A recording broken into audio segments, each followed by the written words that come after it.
Som do vento soprando suavemente, no silêncio do sertão potiguar, as pedras falam. Elas contam uma história que começou há mais de 9.000 anos. Uma história escrita em uma língua que esquecemos como ler. E deixada para trás por um povo que não conhecemos. No coração do Seridó, no município de Carnaúba dos Dantas, um paredão de pedra guarda um dos maiores mistérios arqueológicos do Brasil. O sítio arqueológico Xique-Xique. Centenas de pinturas vermelhas, um contraste chocante com a rocha cinza, resistem ao tempo, como se tivessem sido pintadas ontem. Bem-vindos ao Arquivo Enigma e bem-vindos a Carnaúba dos Dantas. Aqui, não investigamos um fantasma ou um caso isolado, mas o enigma de um povo inteiro, conhecido como os primeiros serranos. Quem eram eles? O que significam esses milhares de símbolos espalhados pela paisagem? Seria um mapa ancestral, o registro de um ritual sagrado, ou uma mensagem para o futuro para nós? Este é o mistério da Biblioteca de Pedra.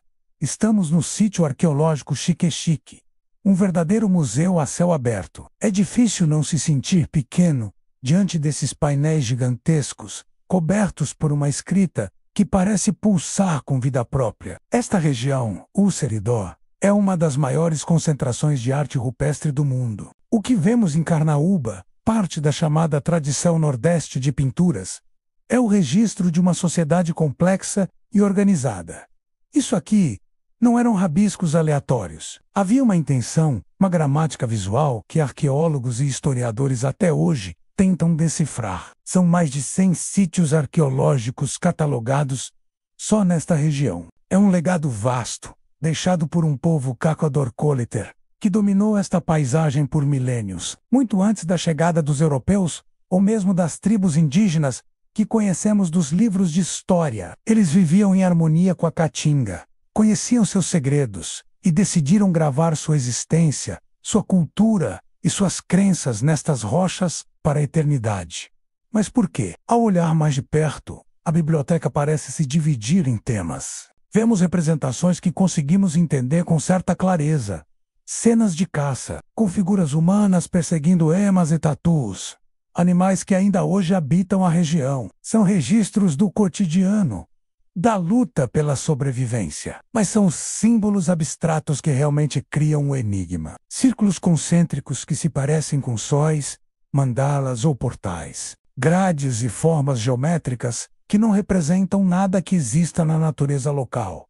O que eles queriam dizer com isso? E claro, as figuras humanas, ou melhor, humanoides. Elas são estilizadas, quase sempre em posições que sugerem dança, movimento ou algum tipo de ritual. Algumas delas são especialmente intrigantes, com cabeças desproporcionais ou formas que desafiam nossa compreensão do corpo humano. O que eles estavam vendo? O que eles estavam adorando? Eram deuses, espíritos da floresta, ou algo mais? As perguntas são muito mais numerosas que as respostas. A interpretação mais aceita pela ciência, a chamada explicação ortodoxa, nos diz que estes locais eram profundamente sagrados. As pinturas não eram apenas arte, mas parte integrante de rituais xamânicos. Cada traço na parede era um ato de conexão com o mundo espiritual. As figuras geométricas poderiam ser mapas do território, indicando fontes de água ou locais de caça. Poderiam ser calendários sazonais, marcando os tempos de chuva e de seca, cruciais para a sobrevivência no sertão. Ou talvez fossem representações visuais das visões que o pajé tinha durante um transe.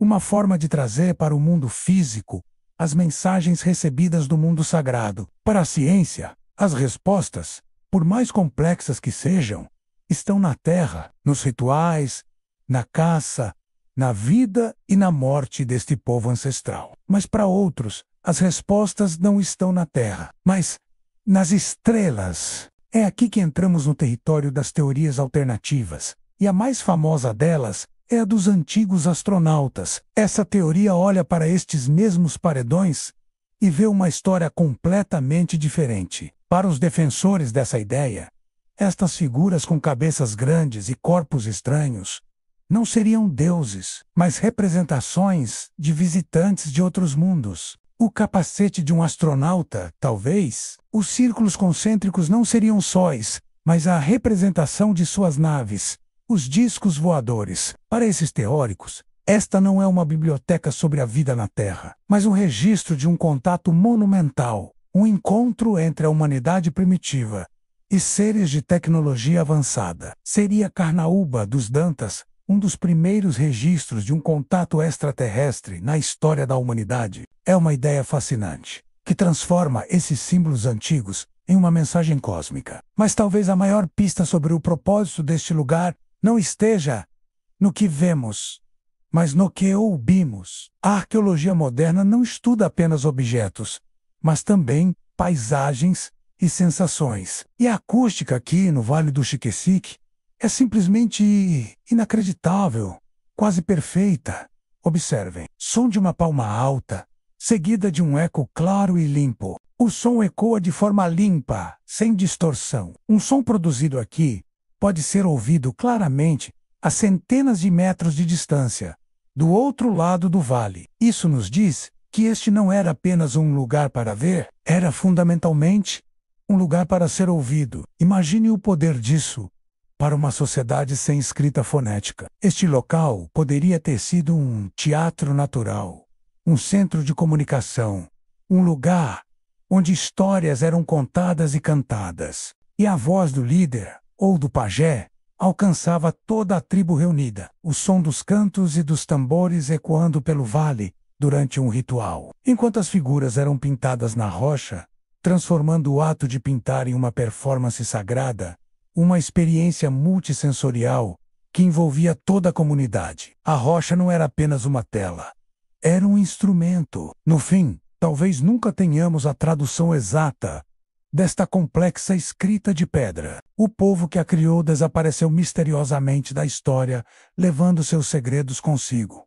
O que resta é o enigma, um testamento silencioso e monumental da complexidade, da inteligência e da espiritualidade dos nossos ancestrais. Eles nos lembram que a história humana é muito mais antiga e misteriosa do que imaginamos. O sol se põe sobre os paredões de Carnaúba dos Dantas, e as pinturas milenares começam a sumir na escuridão, como fantasmas que se recolhem. A biblioteca de pedra de Carnaúba dos Dantas permanece aberta. Suas páginas estão à vista de todos, esperando por nós. Mas o Ceres ainda espera para ser decifrado. Obrigado por nos acompanhar em mais esta jornada no Arquivo Enigma. Se você gostou de desvendar este mistério conosco, não se esqueça de deixar o seu like, se inscrever no canal e ativar o sininho para não perder nossas próximas investigações. Até a próxima!